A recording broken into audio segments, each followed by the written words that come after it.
The restaurant lights were warm and forgiving, but nothing could soften the weight Hannah carried on her shoulders that night. She stood just outside the glass doors, fingers trembling as she adjusted her coat, wondering why she had agreed to come at all. It had been 3 years since her husband's funeral. 3 years of learning how to breathe in a life that no longer looked the way she had planned.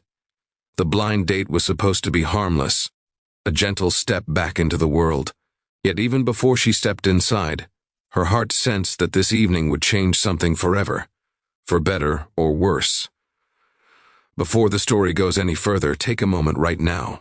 If you believe in kindness, second chances, and the quiet strength it takes to start again, please like this video, share it with someone who needs hope, leave a comment, and subscribe to the channel. Your support helps stories like this reach hearts that need them. Hannah had met the man online through a well-meaning church friend in Columbus, Ohio, who insisted that healing did not mean forgetting, only learning how to live again. Hannah was a nurse, devoted to caring for others, yet she had never learned how to be gentle with herself. Since losing her husband Aaron to a sudden illness, she had wrapped her grief in routine: work, home, church, sleep, repeat. Love felt like a room she had locked and hidden the key to, until loneliness began knocking louder than fear. The restaurant was busy, filled with laughter and clinking glasses, the kind of place where couples leaned in close and the world seemed smaller and safer. Hannah scanned the room and recognized her date immediately, a man named Michael, sitting upright, confident, already checking his watch. She forced a polite smile and walked toward the table, reminding herself that this was just coffee and conversation, nothing more. Yet the moment she sat down, she felt the invisible wall rise between them. Michael was successful, well-dressed, and eager to talk about his plans, his travels, his expectations for the future. Hannah listened carefully, nodding, offering small smiles, but her chest tightened with every passing minute. When the conversation turned toward families and past relationships, the air shifted. Hannah hesitated, then did what she had promised herself she would always do. She told the truth. She explained that she was a widow, that her husband had died young, that love had once filled her life and then disappeared without warning.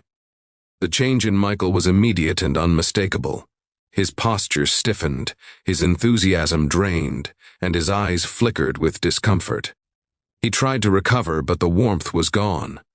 Without cruelty, yet without compassion, he began to distance himself emotionally, as though her loss was something contagious. Hannah felt the familiar burn behind her eyes, the same pain she felt when people looked at her differently after learning her story, as if grief defined her entire existence. The rest of the date passed in a blur. Michael spoke less, checked his phone more, and eventually suggested ending the evening early. There was no argument, no dramatic scene, only the quiet realization that she had been judged for a chapter of her life she never chose. As Hannah stepped back into the cold Ohio night, the tears came freely. They were not only for the date that failed, but for every moment she had felt invisible, broken, or unworthy of love because she had survived loss. She sat in her car, hands resting on the steering wheel, crying until her breath steadied.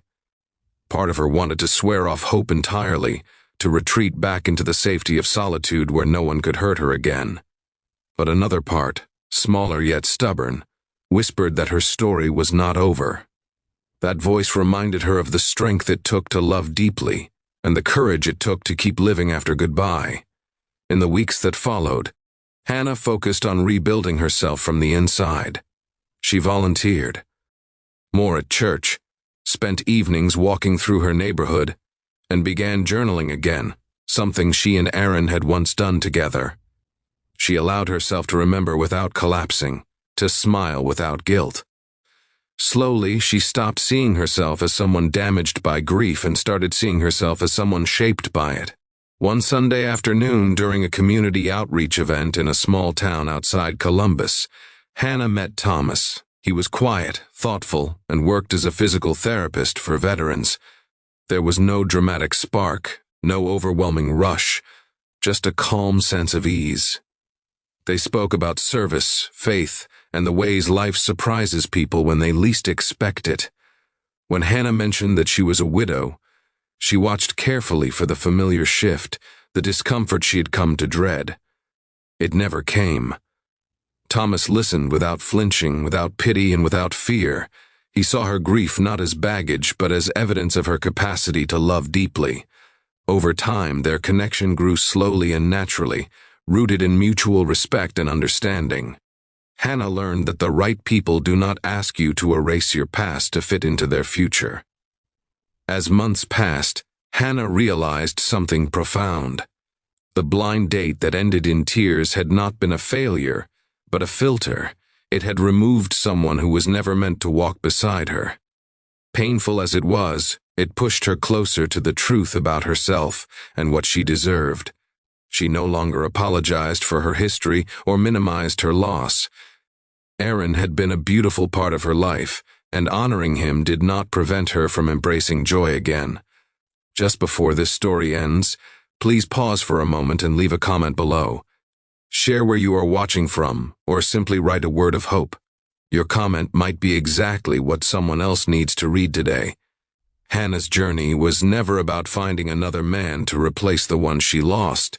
It was about rediscovering her worth, her resilience, and her right to happiness.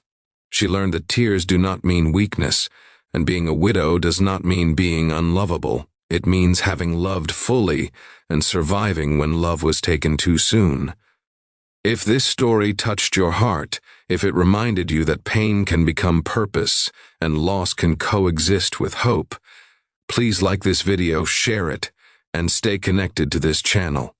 Your engagement helps keep these stories alive, reaching people who need comfort and courage. Hannah once walked into a restaurant feeling small and walked out in tears, but she did not walk away defeated. She walked forward, carrying her scars with grace, toward a life that still held meaning, faith, and unexpected blessings. And in that quiet strength, she found something even greater than a perfect date. She found herself.